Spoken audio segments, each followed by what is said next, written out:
Have you ever wondered why some advice feels like a gift and other advice feels like pressure? I'm Lohan, and welcome back to Uncover Your Authenticity. Today, I want to talk about the kind of guidance that actually nourishes your life and the kind that quietly pulls you off your own path without meaning to. The best guidance comes from someone who isn't trying to shape your decision in any direction. They're not invested in what you choose. They're not secretly hoping you'll pick the option that makes their world easier. They're simply offering clarity because they care about what's true and what's best for you. There's something very clean about that. You feel a sense of space around their words. Nothing in you feels pushed or cornered. You can breathe. The advice lands softly because it's not carrying someone else's needs. It's just honest support. Almost everyone has given guidance at some point that wasn't fully neutral. It doesn't usually come from manipulation. More often, it rises from fear, and not only for themselves, but fear for you. They imagine you struggling or choosing something they don't understand or stepping into a situation they don't know how to protect you from. In their mind, they're trying to keep you safe. But safety built on fear becomes limiting. It narrows your options because the person offering you advice is focusing more on preventing discomfort than supporting who you're becoming. It's their anxiety about your possible failure that starts shaping their words. And without realizing it, they begin guiding you toward choices that maintain a sense of ease for them, not freedom for you. You can sense this shift inside yourself. Something in you pulls back a little bit. Your thoughts don't stretch the way they usually do. There's a quiet feeling that the conversation is no longer about your growth. It's about their need for you to stay in a place where they don't have to worry. That's when advice stops being clean. The moment they need you to be okay for them, the guidance they offer begins to contract your world instead of opening it. There's something else that happens in relationships, and it often goes unnoticed. Once people settle into who they believe you are, they hold that image the same way someone holds a familiar photograph. It becomes part of how they relate to you. When you begin to grow or shift direction, that change asks them to adjust their understanding of you.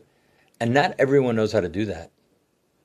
I lived this when I moved to San Francisco and started using my spiritual name. It wasn't just a change of vocabulary, it reflected a deeper sense in who I was becoming. But when I came back to Miami, some people simply couldn't call me by that name. It wasn't so much defiance or rejection. It was a quiet unwillingness to let go of who I had been for them. Their connection to me was built on the old version. And updating that meant acknowledging that something familiar was disappearing. Underneath all of that is a subtle fear of loss. Even if it's just an old image of you, there's a sense that something known is slipping away. People don't always realize that letting you evolve asks them to loosen their grip on the version of you they were attached to. It's not easy for everyone to release that. Holding on to who you used to be feels safer than stepping into the uncertainty of who you're becoming. And when that fear sits underneath the relationship, their advice starts reflecting it. Not because they want to limit you, but because letting you grow means confronting their own discomfort with change. Their guidance becomes shaped by the hope that you'll remain close to the version they already understand, rather than the person you're stepping into now. There's something subtle that we all do, even if we don't talk about it openly. We naturally sense the size of someone's perspective.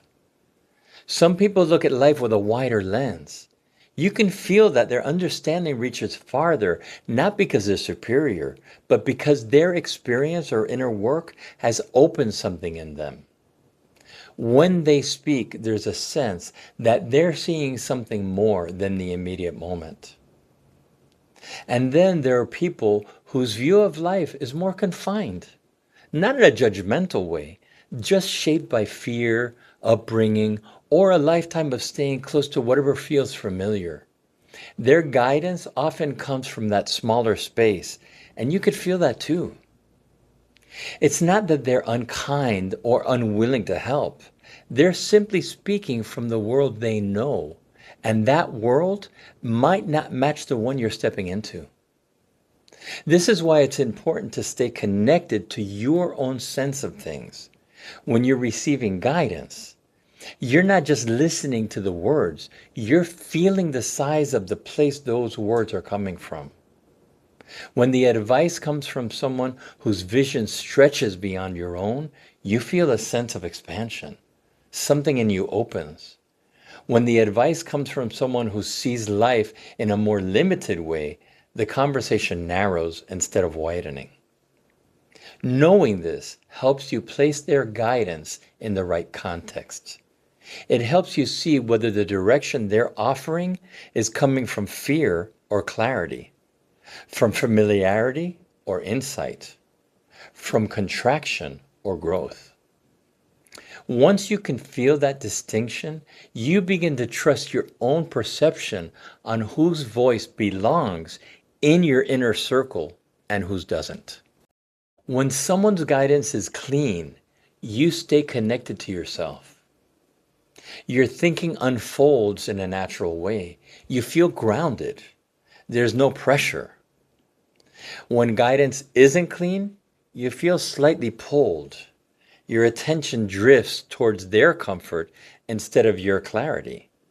You sense that the conversation is no longer about what's best for you. It's about soothing something in them. These aren't mental evaluations. Your body tells you long before your mind does. What about when you're the one giving advice? This part requires honesty with yourself.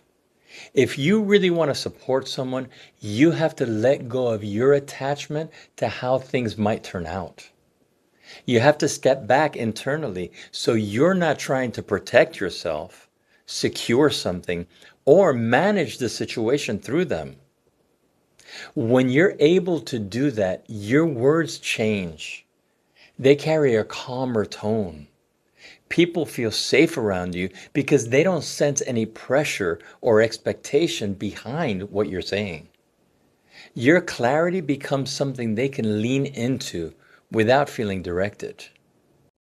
So the most powerful guidance we can offer and the most valuable guidance we can receive is the kind that comes from someone who isn't trying to steer our life for us. Advice that doesn't come from fear. Advice that doesn't come from personal need. Advice that respects the other person's freedom. When someone speaks to you from that place, you'll feel it. And when you speak from that place, you become someone others can trust with their vulnerability. That's the essence of clean advice. Not control, just care. Thank you for watching. I hope you found this video helpful. And if it resonated with you, please like, subscribe, and share it with someone who might also need to resonate with it. Let's keep uncovering our authenticity one moment at a time. See you next time.